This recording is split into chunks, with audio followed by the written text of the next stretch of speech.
Soups கடைசியில் ஜனநாயகன் படம் இந்த வருஷத்தில் வருமானே டவுட்டாக இருக்கே. விட்டு போன வாசலிலே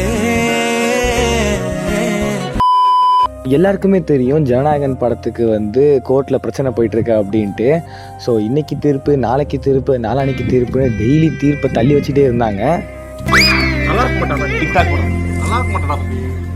நல்லாவே இருக்க மாட்டேன். அண்ட் வந்த தீர்ப்புகள்லையும் எதுவுமே ஜனநாயகன் டீமுக்கு சரியான தீர்ப்பாக வந்த மாதிரி தெரியல.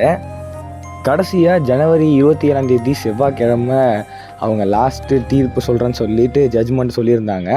ஸோ ஜனவரி 27 என்ன சொல்லியிருக்காங்க அப்படின்னா, ஆக்சுவலி ஃபஸ்ட்டு அந்த கோர்ட்டில் சொன்னாங்க தெரியுமா, இந்த ஜனநாயகன் படத்துக்கு யூஎஸ் சர்டிஃபிகேட் தரலாம் அப்படின்ட்டு.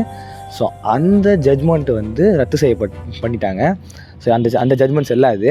ஸோ இப்போ அவங்க மறுபடியும் ஃபஸ்ட்லேருந்து தான் கீழ்கோர்ட்லேருந்து ஆரம்பிக்கணும் அப்படிங்கிற மாதிரியான ஒரு ஜட்ஜ்மெண்ட் கொடுத்துட்டாங்க.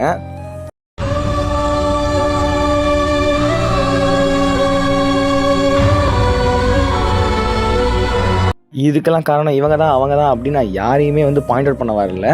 அடுத்து ஜனநாயகன் எப்போ ரிலீஸ் ஆகும் அப்படிங்கிறத பற்றி டிஸ்கஸ் பண்ண தான் வந்திருக்கேன். இப்போ என்ன ஆகும்னு பார்த்தீங்கன்னா, மறுபடியும் இந்த கேஸ் நடந்துக்கிட்டு தான் இருக்கும்.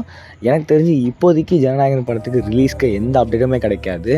ஃபெப்ரவரி ஸ்டார்டிங்லேயுமே இருக்காது. எனக்கு தெரிஞ்சு ஃபெப்ரவரி எண்டில் தான் இருக்க வாய்ப்பு இருக்குது.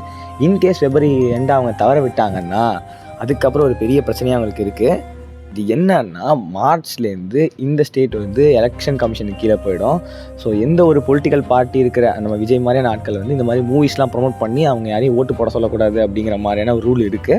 ஸோ அதனால் மார்ச்லேருந்து எலெக்ஷன் முடிகிற வரைக்கும் இந்த படம் ரிலீஸ் ஆகிறதுக்கு வாய்ப்பே இல்லை. மார்ச் தள்ளி போச்சு தான். இந்த படத்தை இவங்க ஃபெப்ரவரிக்குள்ளே ரிலீஸ் பண்ணி ஆகணும். அண்ட் தென் இப்போ வா வாத்தியார்னு ஒரு படம் வந்துச்சு. இந்த படத்துக்கு ஒரு மிகப்பெரிய பிரச்சனை நடந்துச்சு. மிகப்பெரிய பிரச்சனைலாம் கிடையாது, சின்ன ஒரு கடன் பிரச்சனை தான். ஸோ அதனால் அந்த படத்தை தள்ளி வச்சாங்க. ஸோ அவங்களுக்கு ஓடிடியில் அமேசான் பிரைம் கூட ஒரு பிரச்சனை வந்துச்சு. அது என்ன அப்படின்னு பார்த்தீங்கன்னா, படம் ரிலீஸ் ஆகி 14வது நாள்லேயே படத்தை ஓடிடியில் ரிலீஸ் பண்ணிட்டாங்க. ஏன் அப்படின்னு பார்த்தீங்கன்னா அவங்க ஒரு கான்ட்ராக்ட் போட்டிருப்பாங்க, இந்த நாளுக்குள்ளே நாங்கள் ஓடிடியில் ரிலீஸ் பண்ணிடுவோன்ட்டு. ஸோ அதுக்கு ஏற்ற மாதிரி அவங்க கரெக்டாக பண்ணிட்டாங்க.